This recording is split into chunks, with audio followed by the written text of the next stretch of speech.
I love you. Have a good day. So many memories, and I've not taken the time to think about how much they mean to me. It's time for a change.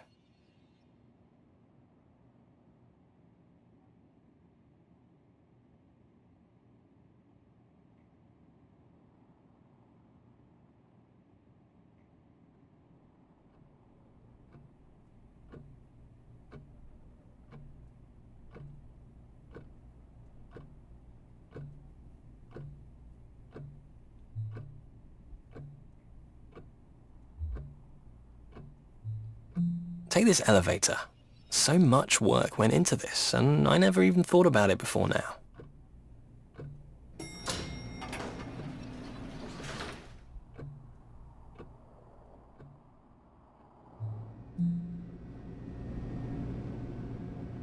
Thousands of hours of people's lives were dedicated to making this box on wire.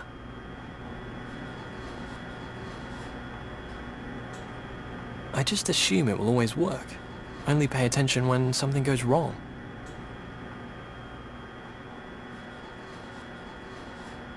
Assumptions, patterns. I've got to pay more attention.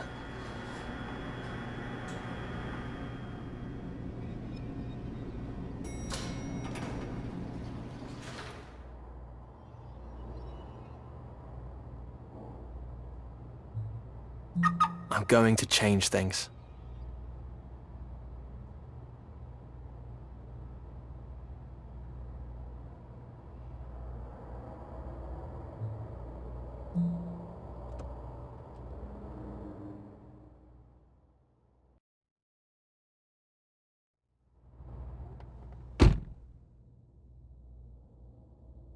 I don't feel like I chose to be here, but it is a good place.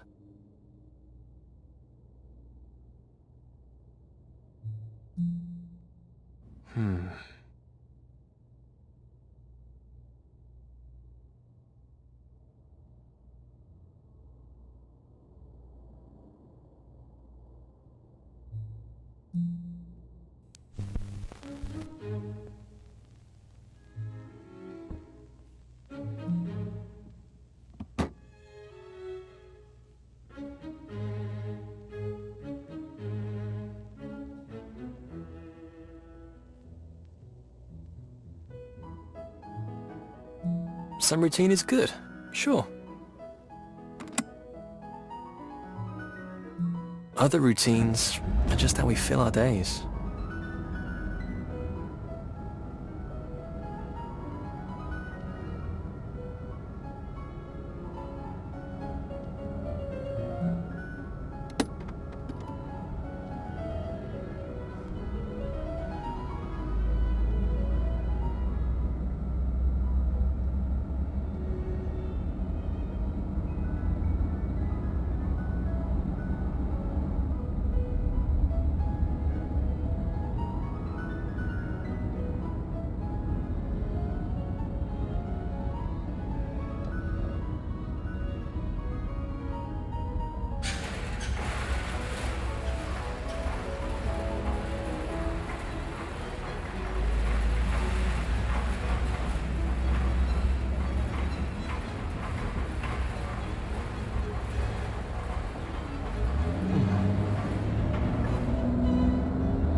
I should have paid more attention to the small stuff, not locked on to avoiding everything that matters.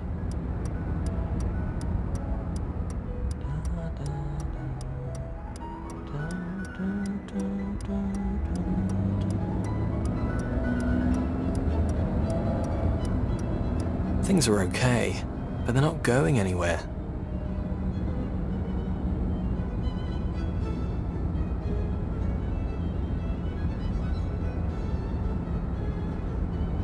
It's time to take control.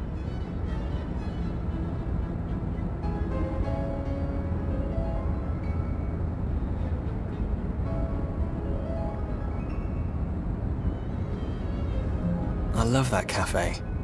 On warm evenings, sometimes I sit there with a glass of wine, waiting to catch Harry on his way back from work.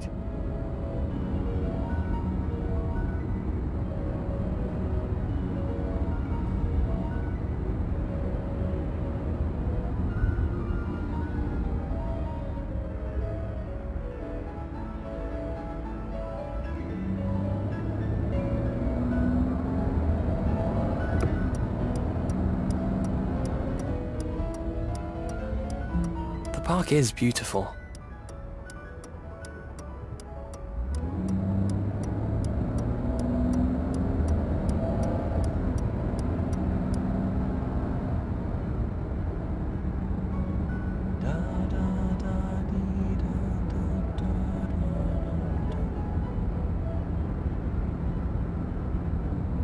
I'm happy with him.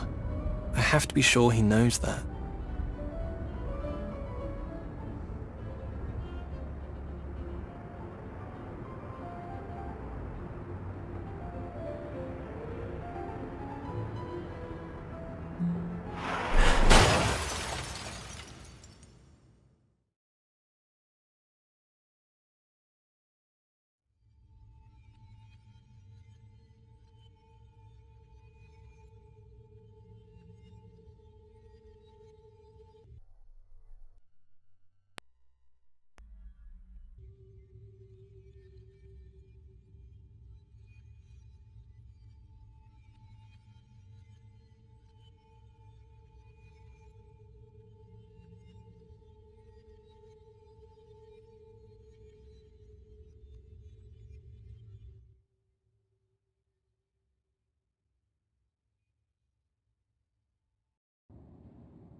Patterns.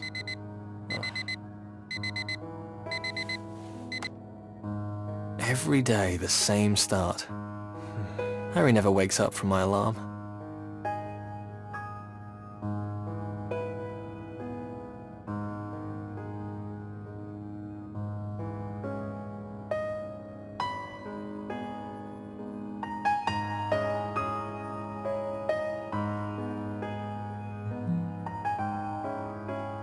This isn't what I imagined or wanted. Drifting through one day after another. Together but not aware. Something like that.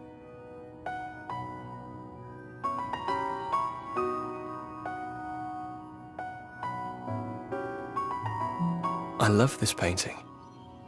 And I can't remember the last time I really looked at it.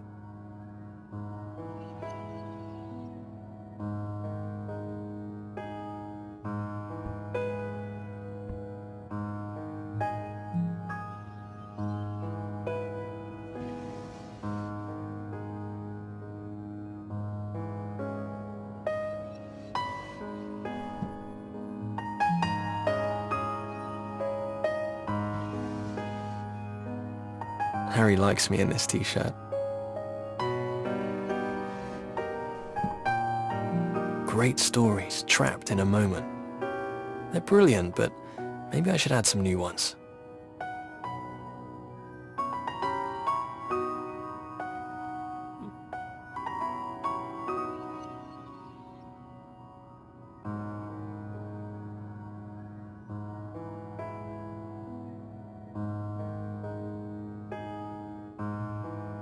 These daily things, they're good, but weigh us down too. I've got to a good place in life, but I feel like I'm not taking it further.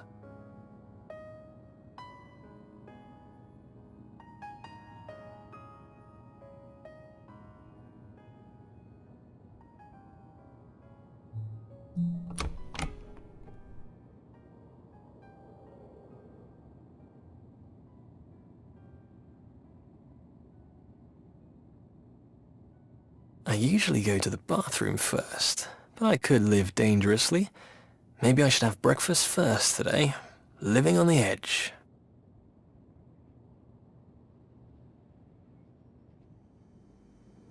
Was that the first domino to fall, to change the future? Dun dun dun!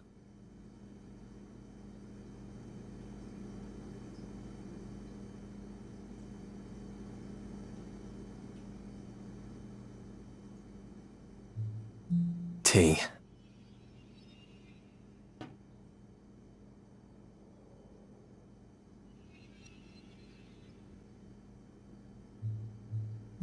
A man takes the lead, Grandma would tell me.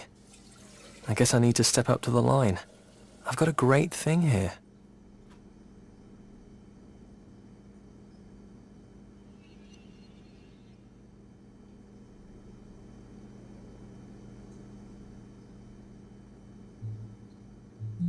I should ask Harry to marry me. I doubt that was what she meant about taking the lead. Marriage.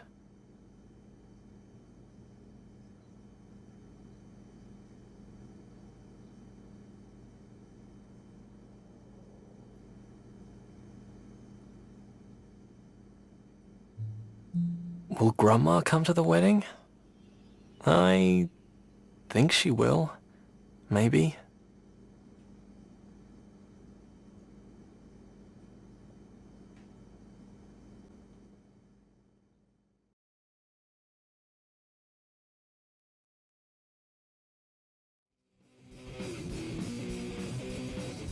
Naturally, as Will's grandmother, I visited Will in hospital on the first day that he was born.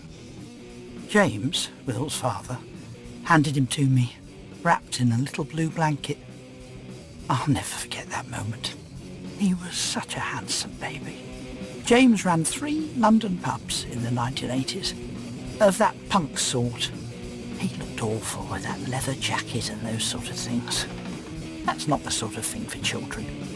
So I would babysit as often as possible to make sure he had someone normal in his life.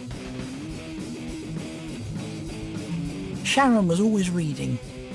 She taught art history. Never really made much money.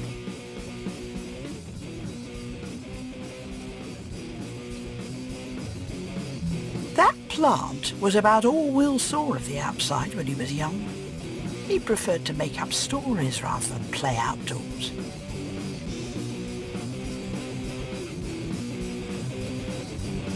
James and Sharon both loved so-called music, and there was always something playing around Will.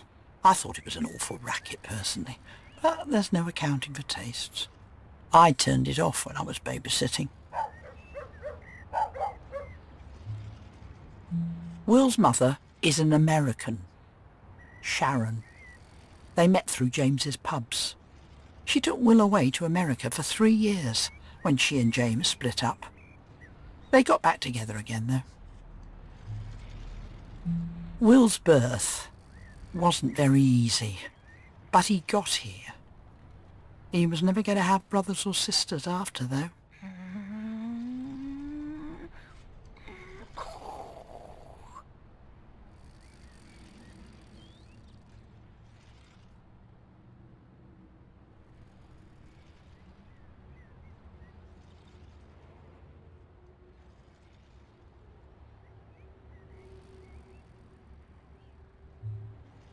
James had horror books in the house, and I'm so glad they were kept on a high shelf away from Will.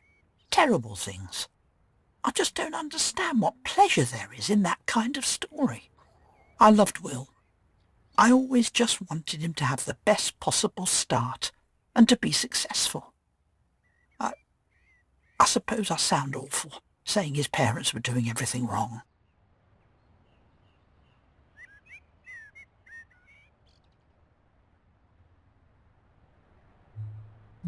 I remember that night because Will had been unusually quiet all evening.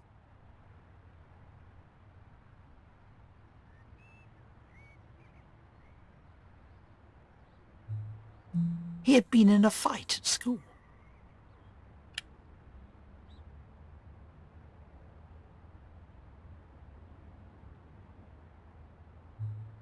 Another boy had been calling a girl names because she had dark skin.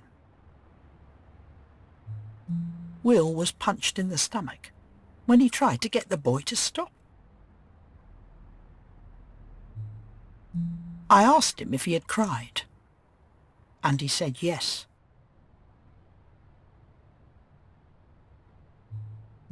I told him that big boys don't cry. I remember him asking me then, what do big boys do when they're sad? When he was grown up, I told him he would be a good man. He would be able to stand up to others.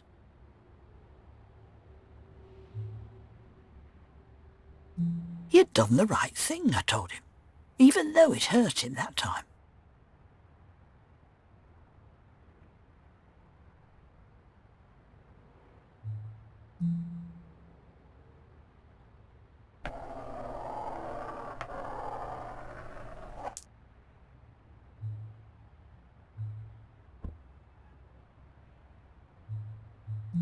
Now I think about this, he didn't seem much happier. What should I have said?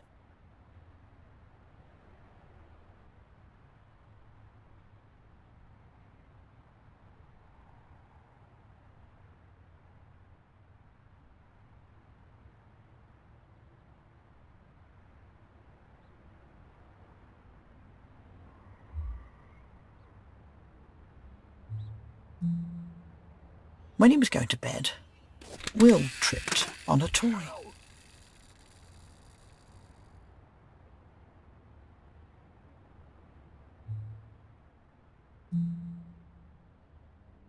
I remember carrying him. He was trying so hard not to cry.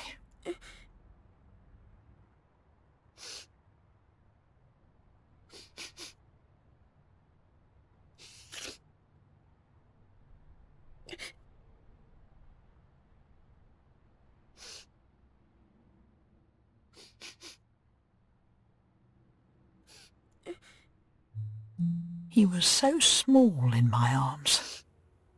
I've never forgotten that feeling.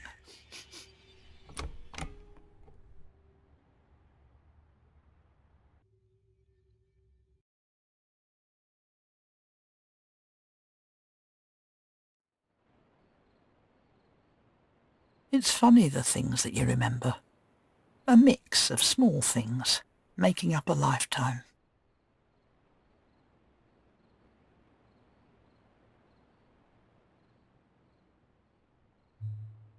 I took him to bed to read him a story.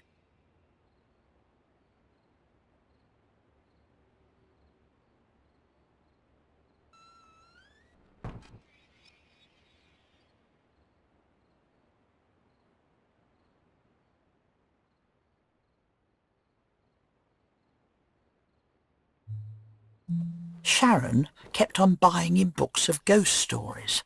He always wanted me to read him those, but he never slept properly after, I think. He would never settle properly until I had checked the room for ghosts.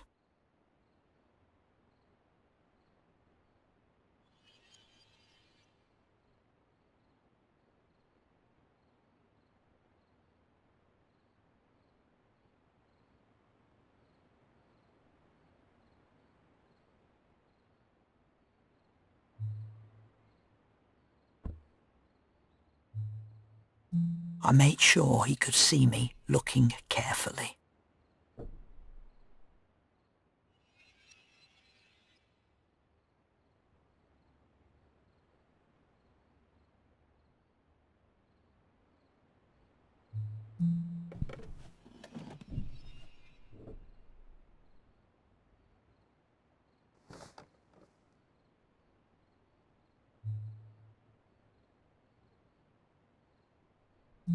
I remember that night because I promised him then that I would always be there for him, to protect him regardless of anything. He probably thought I meant about ghosts, but I meant it for everything. It's not the kind of promise you forget.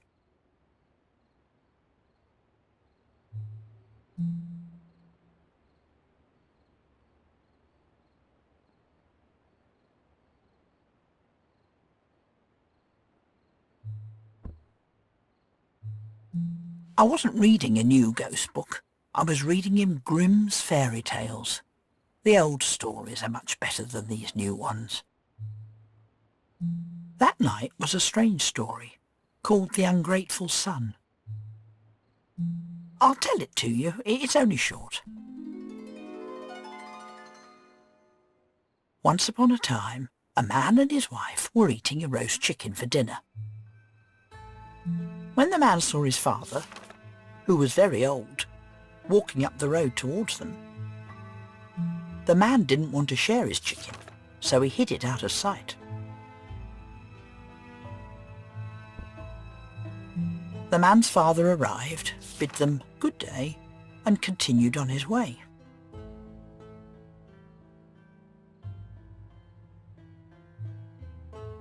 The man was happy with himself and told his wife to get the chicken and put it on the table again. But the chicken had transformed into a giant toad, which leapt onto the face of the man. The toad wouldn't leave his face and hissed at the wife when she came near, so she didn't dare approach to help. The man had to feed the toad every day from then on, or it would bite his face, and he never rested for the remainder of his life. Like I say, it was a very strange story.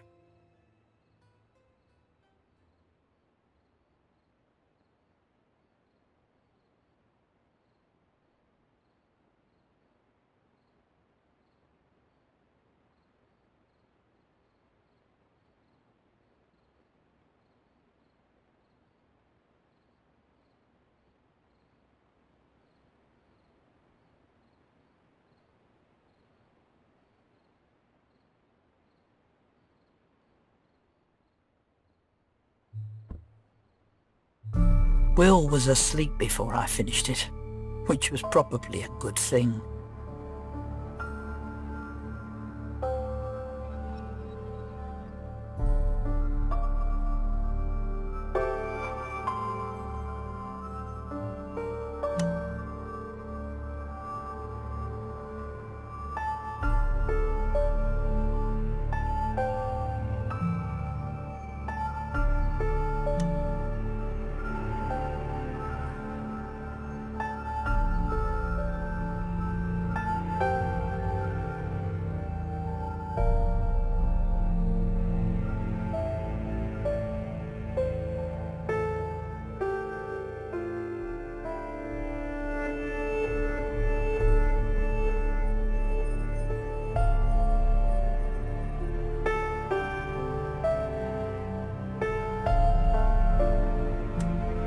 I felt strange after reading it. I wondered about whether I really could keep him safe.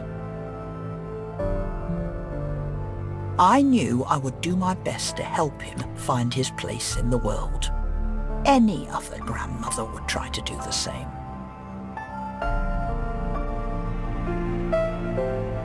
I could still see him sleeping there now, like it was only yesterday.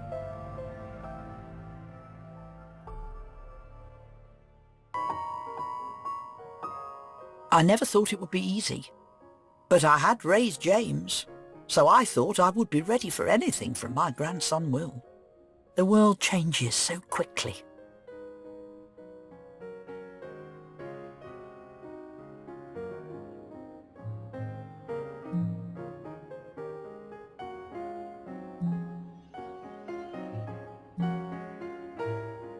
I remember the family visiting me when Will was a teenager.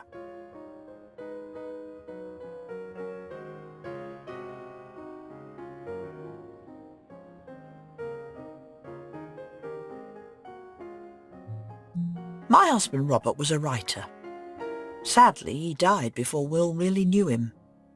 He could have gone far if he'd applied himself a bit more.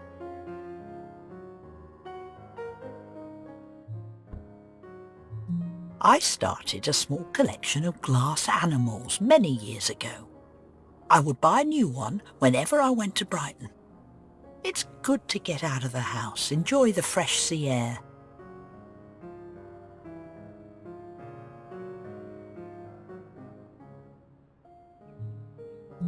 Do you know Al Martino's Here in My Heart? He had such a lovely voice. It was playing when Robert first kissed me. Robert would hum it to me sometimes.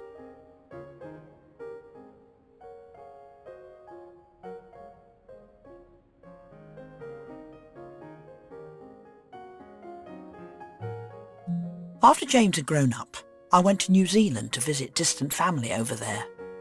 It was a very long trip in those days, but it's important to keep in touch. We're all so spread apart in our lives now, don't you think?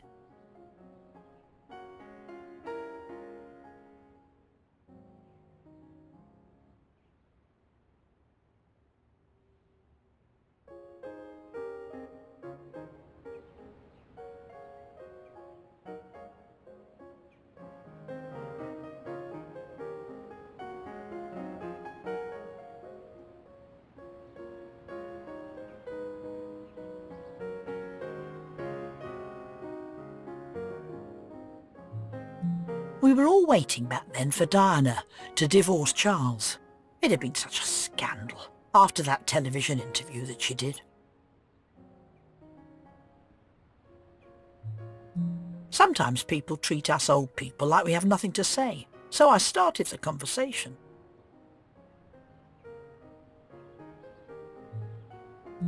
I think it's sad. She was bullied into all of this from the beginning.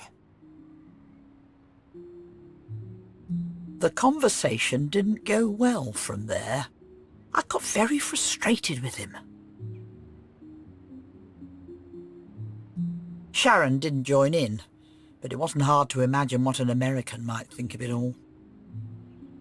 James took Will's side on it all. He always would be difficult in those kinds of things.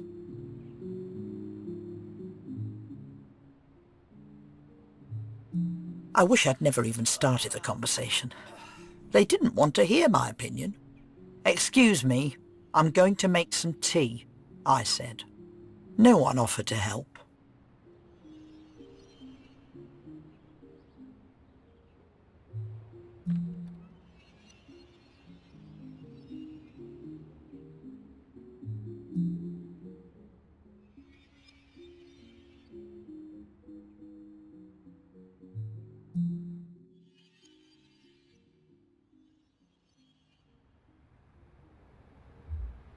I didn't really want tea.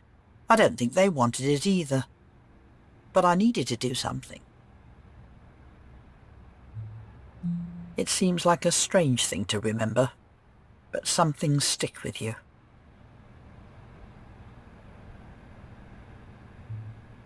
I was worried about him, getting all these views. It could get him into trouble. James and Sharon were both adults, but Will... We didn't have all these choices, and we all turned out well enough. It's easier to be different now, but all he could see was the need of one person, at the risk to everything else. I wish Will understood that you've got to fit in to get along in life.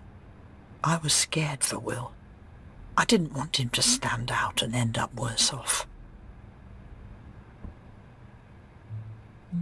I stood there, waiting for the tea to brew. And I found myself crying, standing in the kitchen like a silly old what's-it. He was going to go off with views like that and get in trouble, and I couldn't do a thing. I knew something had been broken that day between Will and I.